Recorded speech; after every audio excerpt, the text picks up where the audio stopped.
Okay, I think the last topic we were discussing the first trimester was the difference between microeconomy and macroeconomy. Okay, now let's continue that topic over here in this PowerPoint, and then tomorrow we'll begin a new topic. Okay, now this is the one that we were discussing 2 weeks ago. Okay, macroeconomics says, as the prefix says, micro is micro, right? Pequeñito means small, which suggests microeconomics examines specific individual elements in an economy. The elements include price, cost, profits, competitions, and behavior of consumers and producers. Microeconomics can be helped understand how the sandwich shop owners arrive at the price of the lunch you bought today, while the neighbor has several sandwich shops offering the same kind of food. Okay, microeconomy and macroeconomy. Macroeconomy studies how coffee prices affect competition among coffees. Macroeconomy studies how coffee price affects the whole economy. Okay, micro is in a very limited area, while macro study as a whole, in the whole country, in the whole world, in the whole section or segment in the market. Okay, macroeconomic, as its prefix says, macro is big, it means large, which suggests examines economic is the big picture, while the limited spending power of an employee person would be in the realm of microeconomics. The effect of widespread unemployment on the whole nation would be macroeconomic. Okay, over here there's a picture with give you some difference between the two definitions. On your left, you see macroeconomic. On your right, microeconomic. Macroeconomic study of the whole economy, while microeconomic study of individual consumers. Now, in macroeconomic, it says economy of growth, el crecimiento de la economía, stability, or international trades, negociaciones internacionales. Topics of interest: money, banking, finance, government, taxing and spending policies, unemployment, inflation. While microeconomics studies consumer market, el mercado consumidor, market business, el negocio del mercado de los negocios, and labor market, el negocio de trabajo. Topic interest: markets, price, costs, profits, competition, government, regulations, consumer behavior, business behavior. Now, I could ask you in a test, what is the difference between, or what's the unit of study in macroeconomics? In microeconomics, so a unit of study is consumers market, businesses and market. Now, or could ask you, what is the unit of study in macroeconomic? You have to say economic growth, stability, or international trades. Over here, I have 2 students waiting for me to let them in. Natalia, okie dokie. Now let's continue.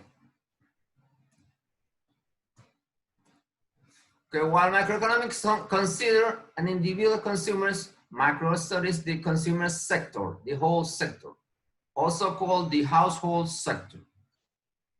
Okay. A sector is a combination of all the individual units into one large whole. A sector is a combination of all the individual units into one large whole. Macroeconomic also examines the business sector and the public or government sector, that part of the economy that provides public goods or services. They study the money system, the ups and downs and business cycle, or impact nation tax policies in the economy. Okay. Now, this is another topic that we were discussing 2 weeks ago, and I think I play a video about what is the difference between positive economy and normative economy. Now, let's talk about it. Economics also can be viewed through another pair of lenses, from another way of point of view. Okay, it's a positive economic or normative economy. Positive economy is a way of describing and explaining economics as it is, not as it should be. Positive economics involve verifiable facts, not value judgment. So variable facts, it means that you could take as a reference the statistics, for instance. So everything that involves statistics, research is a positive economics, okay? Now, while normative economics is a way of describing and explaining what economic behavior ought to be, not what it actually is, okay? What it should be, what it could be, but it's not, as a matter of fact, it is not, okay? Normative economy does involve value judgment because it seeks to make recommendation for action. So that is the difference between positive economics and normative economics. Now, positive economic use the scientific method, observation data, hypothesis test, refine, and continue testing. That is the difference between these two terms. Positive. Suppose, for example, you state in a dividing pros and cons of a lottery to raise money to educations. In the framework of positive economic research, would study data from states with lottery to see if educational spending increased after the lottery were begun. Now over here there is an example, there is a picture that says the California Lottery Review contribution to education. Now says review over here in yellow. In yellow you see is the retribution from the lottery from California to education, available for education, okay? Now normative economics in contrast is based on value judgment. Se valora en los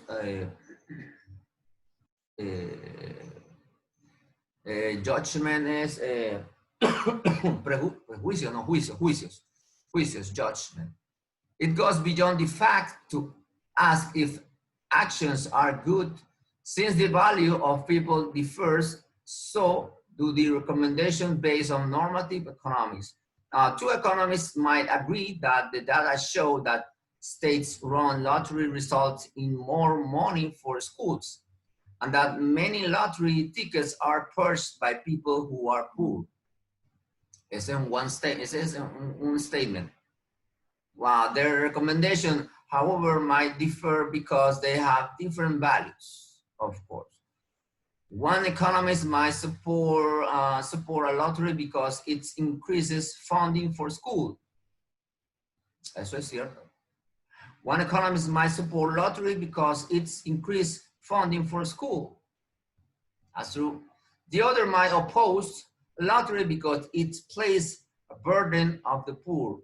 Y quiere decir que hay mucha gente pobre que le gusta jugar lotería y lo que va a hacer, el efecto va a ser es negativo. Okay, so that's a normative economics point of view. Now over here there are, oh no, we're not going to discuss this. Let's move on. Now, this is a very important section in economy that you will see eventually if you study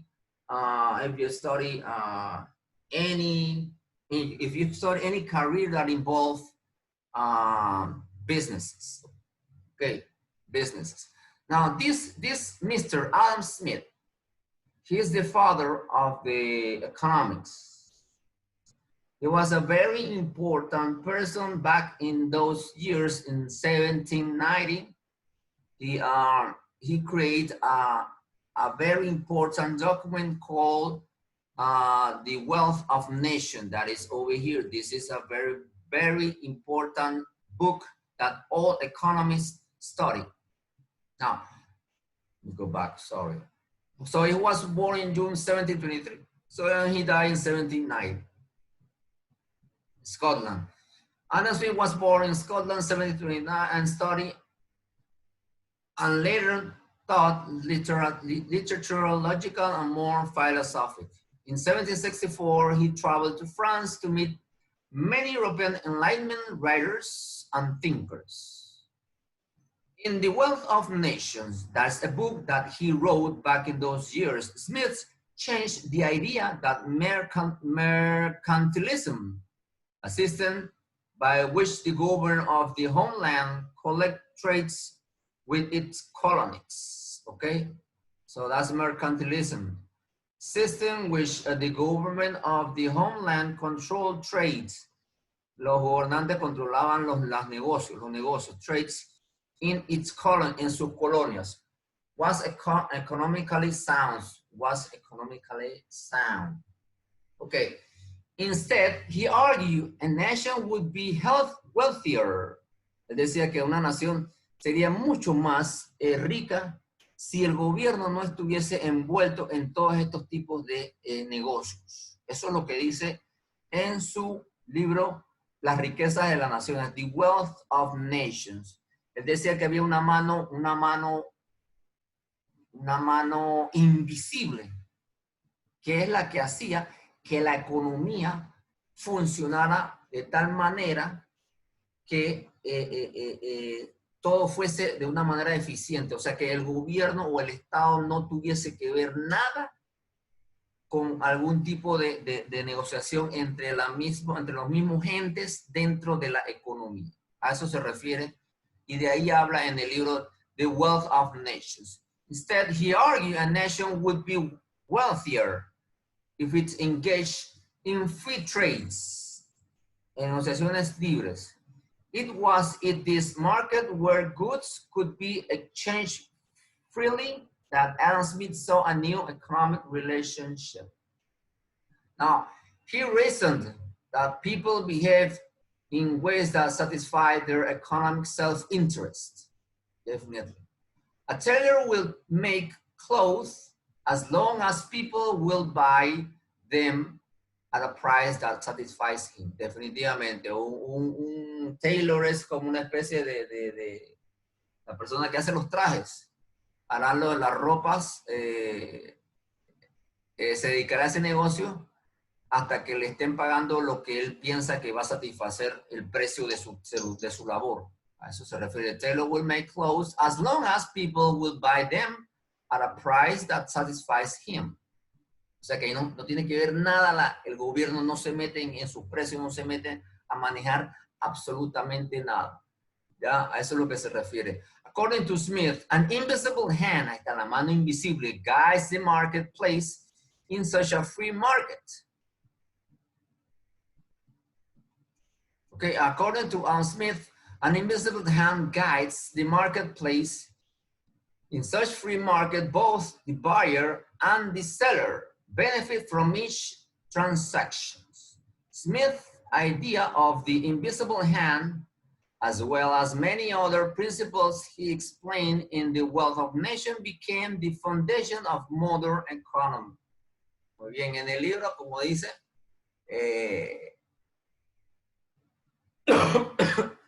hay una serie de principios los cuales son la base de la economía, de la teoría económica moderna.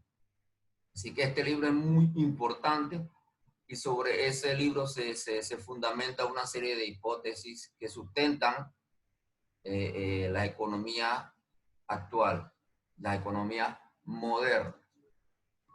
Okay, this is the invisible hand. Over here that explains kind of things that the invisible hands is involved with, okay?